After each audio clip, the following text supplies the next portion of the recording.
Hello everyone! Ayan, ito ang aking munting bukid. So guys, malinis na. Oh. Yun ang aking kubo doon. So dito tayo. Basa ako ng pawis kasi ako'y nagdamas. At ako ay nagtanggal ng doon mga damo. So saan? So ito ang aking mga pipino. So ayan ang aking mga pipino. So, itong pepino na ito, galing itong Hong Kong. So, naiiba ang kulay ng aking pepino. Gawa ng, ang bunga ay kulay brown. So, ayan.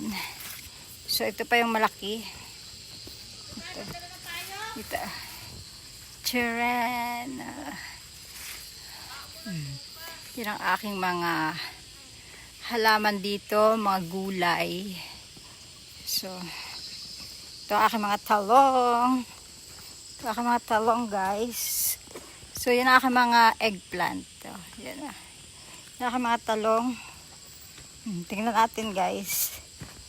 So, ito aking mga talong. Charan.